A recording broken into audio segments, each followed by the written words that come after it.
राधे राधे महाराज जी, आपके चरणों में कोटि कोटि प्रणाम। महाराज जी, चिंतन में काम, क्रोध, लोभ, मोह, भय, अहंकार आदि सब छठ विकार हैं। इन सब में क्रिया भी हो जाती है। चिंतन व क्रिया दोनों में विकार कैसे छूटे? अहम भाव बहुत देखो, तेज है।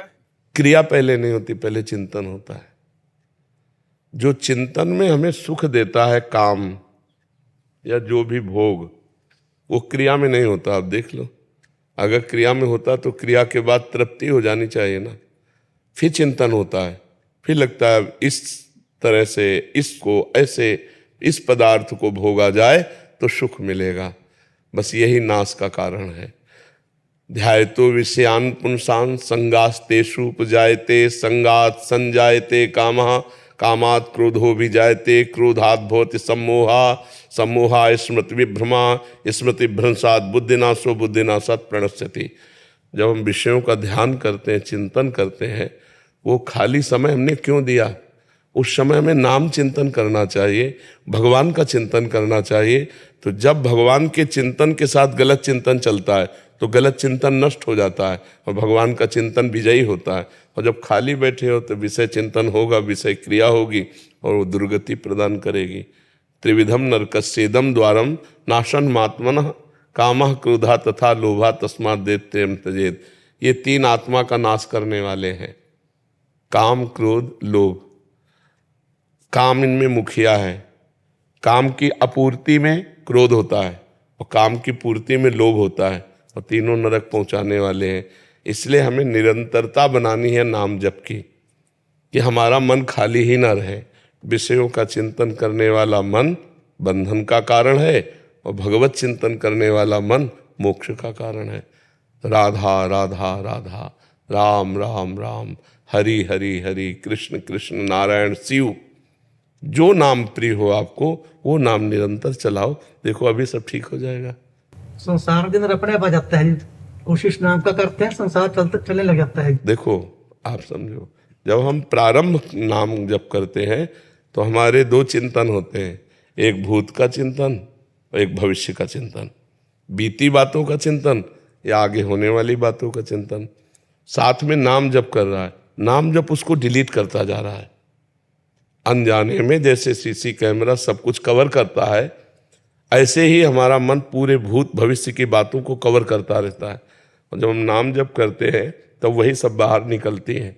तो हमें समझना चाहिए कि नाम जप को हम और बढ़ावें, जिससे हमारा मन खाली हो जाए। खाली निर्मल मन भगवान का साक्षात्कार करता है, मलिन भरा हुआ मन प्रपंच युक्त होता है।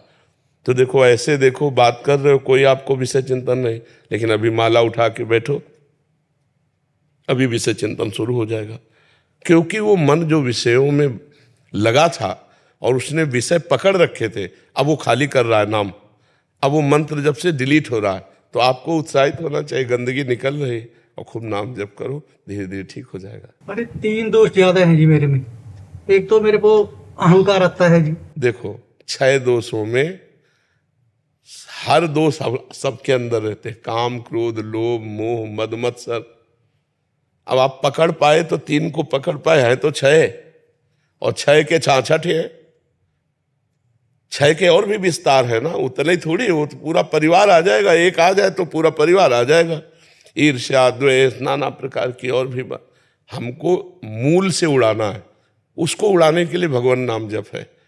बस हर समय नाम जप करते रहो, चिंता मत करो, अपने आप सब ठीक हो जाएगा। आप नाम जप को पकड़ो, एक है साधे सब सदे और सब साधे सब जाए। अगर नाम जब पकड़ लिया तो सब ठीक हो जाएगा। ये हम अनुभव की बात कहते हैं आपको। नाम जप में निरंतरता कैसे लाई जाए? जैसे हमको धन के चिंतन में निरंतरता लानी नहीं पड़ती, स्वयं बनी रहती है। जैसे शरीर का हम ध्यान नहीं करते पर हर समय ध्यान रहता है, तो अगर हम ये मान लें कि भगवान का नाम सर्वोपरि धन, भगवान का नाम सबसे बड़ा सुखदाता और भगवान का नाम लोक परलोक में मंगल करने वाला, तो भूलेंगे ही नहीं। हर समय भगवान के भजन में रति हो जाएगी। जैसे गरीब आदमी 1-1 रुपया कमाता है ओवर टाइम अधिक मेहनत करके, ऐसे हम ओवर टाइम करके भगवान का नाम जब कमाएं, जहां फुर्सत मिले वहां राम राम, राधा राधा राधा रटने लगे। इसमें कोई पैसा तो लगता नहीं। अच्छा, इसमें नहाने धोने की कोई बात नहीं कि आप नहाए धोए हो तभी जप सकते हो, नाम तो जैसी भी परिस्थिति हो, जैसे भी हो, आप उसमें नाम जप किया जा सकता है। मंत्र जप के लिए विधान है, वैदिक मंत्रों के लिए कि आप नहा धोकर पवित्र होकर, लेकिन नाम जप तो किसी भी अवस्था में किया जा सकता है। तो अभ्यास करें, हम नाम पर महत्व बुद्धि रखें तो हमारा नाम निरंतर चलने लगेगा। जी।